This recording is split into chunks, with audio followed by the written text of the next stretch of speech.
de l'histoire, on rappelle que l'histoire qu'on vous raconte depuis le début vient de ce merveilleux livre qui est la Bible. La Bible, c'est la parole de Dieu et tout ce que Dieu dit est vrai. D'accord?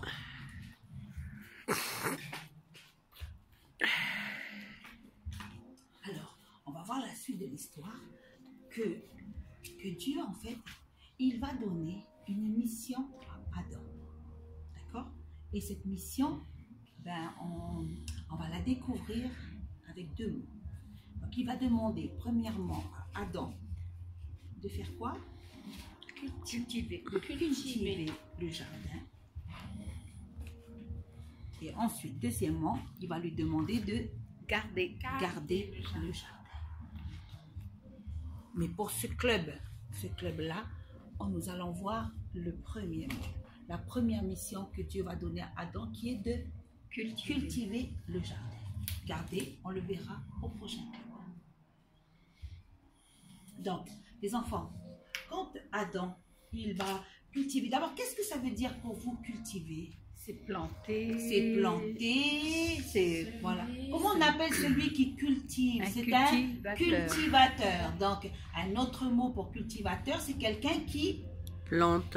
Qui travaille. Qui travaille. Voilà. Donc, Dieu va demander à Adam dans le jardin de travailler le jardin. D'accord? Et quand Adam, il va travailler le jardin, il va mettre en valeur quelque chose. Il va mettre en valeur trois choses.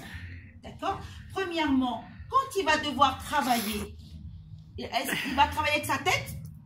Avec ses mains. D'abord, il va travailler avec ses mains. Donc, en travaillant avec ses mains, il va mettre en valeur sa force comment? Physique. Sa force physique. Exactement. Il va mettre en valeur sa force physique. Mais est-ce que travailler uniquement avec ses mains, ça suffit? Non. Parce que pour que les mains bougent, il va devoir faire quoi? Réfléchir. Il va devoir réfléchir, d'accord? Donc, Adam va avoir des idées. Il va avoir des pensées, il va avoir des idées. Donc, il va mettre en valeur quoi? Son cerveau. Dans son cerveau, qu'est-ce qu'il y a? Son intelligence. Il y a notre intelligence qui va mettre en valeur son intelligence. Il va mettre en valeur aussi quoi encore? Son potentiel. Son potentiel. Il va mettre en valeur aussi c'est quoi? Ses dons. Ses talents. Ben oui, parce que pour que le jardin il reste toujours beau, pour que le jardin il soit toujours qu'il y ait des belles fleurs, et ben il faut que quand même Adam il fasse travailler son intelligence, son potentiel et ses talents. Et en travaillant dans le jardin, en cultivant le jardin aussi, qu'est-ce que Adam il fait? Il va, en fait, Adam, en travaillant, il montre aussi, premièrement, qu'il fait quoi? Quand Dieu lui dit de faire quelque chose, il Adam, obéit. Il va obéir. Donc, il va montrer qu'il obéit, mais en même temps, en travaillant, c'est une façon pour lui de montrer sa reconnaissance à qui? À Dieu. Et c'est une façon aussi pour lui d'apporter sa louange à qui? À Dieu. Parce que les capacités qu'on a vues tout à l'heure, que Adam il a, c'est qui a donné? C'est Dieu qui a donné. Et les capacités que Dieu il a données à Adam, est-ce que Adam il doit les payer? Non, c'est un don. C'est un don, c'est un cadeau.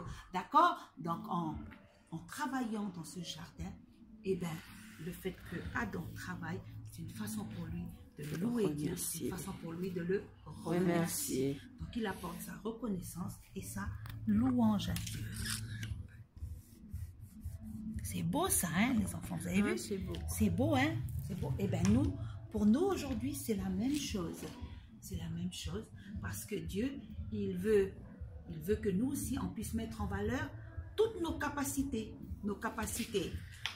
physiques, nos capacités intellectuelles, c'est-à-dire notre intelligence, notre potentiel, nos talents, notre don, parce que ce sont des cadeaux qui nous viennent de qui? De Dieu. Et quand je vais mettre en valeur tous ces cadeaux, eh ben, c'est une façon pour moi de faire quoi? De le remercier, d'être reconnaissant et de lui apporter ma louange. D'accord? Parce que c'est qui m'a donné toutes ces capacités? Dieu. C'est Dieu. Bon, les enfants?